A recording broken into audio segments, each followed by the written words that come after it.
day of practice. I'm back at it. I don't have to wake up all night. Well, since it's the first day, obviously it's not pads yet, but it's always interesting. Kids coming out of the summer, seeing where they are. What did you think? I thought overall it was a good start. They wanted the pads. But the thing I was pleased with most of all was there were no mental errors, no busts per se, not a lot of mistakes on base plays, which shows me that they have been working hard this summer on their own. And then also, what I was most pleased about was even when the freshmen got in there, guys who have never been around us, have never been coached by us, it proves the leadership of our team when those guys can go out there. And I didn't have to tell one of those freshmen what to do at tight end. So, and they didn't have any mental errors. So, may not, always be playing at the rate and speed, and maybe a little hesitant. But the one thing is they understood and they knew what to expect and what plays to at least run. And that tells you the veterans in the summer help guide them a bit. Yeah, that's leadership. That just tells you that the older guys are helping the younger guys, and they're building a solid foundation for the younger guys also. Quarterbacks, obviously coming out of the spring, Kevin says it's a dead heat. That's kind of been how people viewed it, and the summer work was going to be important. Any observations about that? Day one. We're so far away from that all three of those guys were competing. All three had some really nice plays. All three of them had some mistakes. Guarantee they all had some plays they wish they could have taken back. But that's how it's going to be.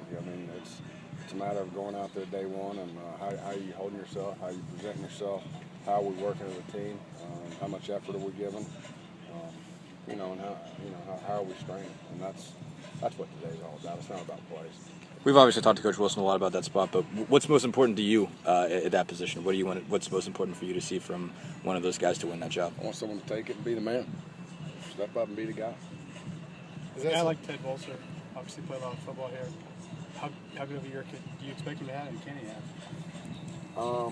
I expect him to have a huge year. Any senior coming off as many games as he's played, for as many reps as he's gotten, he needs to have a huge year. And he needs to have a huge year for us as a team. And I fully expect him to do those things. Talk about your line and how far that group has come.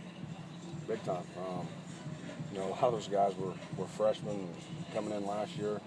Like you look at some of these freshmen out there today, it's amazing to see, where that group has come.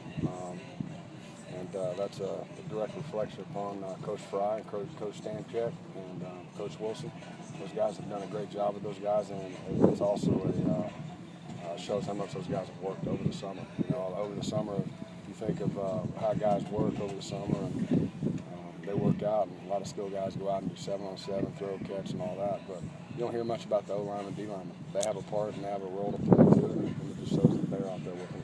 I did some quick math when the roster came out, and the 4 returning starts, not counting Robert, but Feeney and Spriggs, and then Bernard Taylor and Eckert, averaged a gain of 19 pounds from their roster listed weight last year. Presumably a lot of that strength. Are you seeing that in their weight room figures too? Absolutely, and that's a team overall, not just the O-line, but overall as a team. The goals we set and they have set for themselves. Most of those guys really stepped up and overshot their goals, and a lot of them did. So that's a great job by our strength staff over the summer. At media days, Kofi Hughes and Kevin talked about red zone scoring, and he said that this offense put up a lot of yards, but he didn't think that the points were representative of the amount of yards they put up. What's the focus been like just on red zone plays, and how will that play out this preseason? Score touchdowns. Too many field goals. We want to score touchdowns. Passing yards and rushing yards, that's for losers. What it boils down to is can you score enough points to win a football game? And that's all we care about. And when it's all said and done, you want to score touchdowns. What do you think was the problem last year with just being able to punch it in?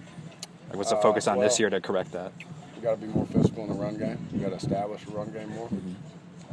That's when when those zones start to shrink a little bit. The tighter you get, the harder it is for those seam shots and different throws. So you got to be able to be physical in the run game. And that's when I say be physical in the run game. That includes O-line, tight ends, running backs, and receivers. On those screens outside, we got to be more physical on the perimeter.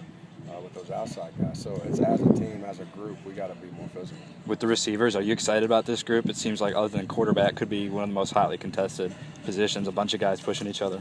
I'm excited about every position. I really am, and that sounds like coach talk, but it's not. I'm excited about the competition we have. When you've got literally 11 guys who have started, I mean, every spot has somebody who started. What's that allow you to do? I mean, how much easier is it to deal when all those guys have been there, all those guys have had real game action?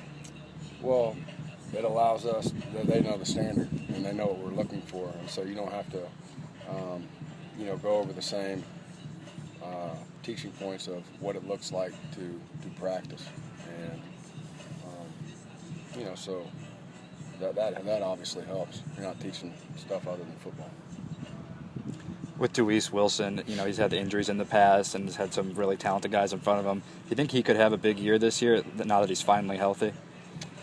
Yeah, I think so. I think he's obviously a great part of our program. Great guy. Everybody, in that locker room looks up to him as an older guy and as a leader. And, I definitely think he can have a big year, and he will. I think he's worked extremely hard to get back. And he's done a lot of great things this summer in the weight room also, it looks like. What does when it you say look to at you him, about can you see just difference in him being healthy as opposed to last year? Does he look faster to you? More than anything, he doesn't look hesitant. And that's, when you get injured at times and when you come back off those injuries, a lot of time you're a little bit hesitant.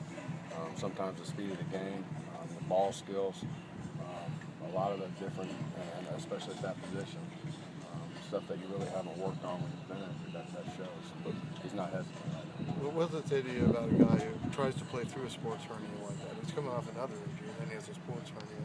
He just tried to tough it out. Does that mean anything to you as a coach to see a kid try and do that? Absolutely. That's the type of guy you want. Go out there and compete and be a man. We're all, everybody, I'm telling you, this season, there's going to be a ton of guys hurt on every team out there. And the guys who can stay in there and compete when they're hurting, but some guys get injured. And injuries are different, but we're all going to hurt. It's a matter of, are you injured or are you hurt? And you got to fight through it if you are. Thanks, Coach. Thanks, Coach. Appreciate it. Thank you.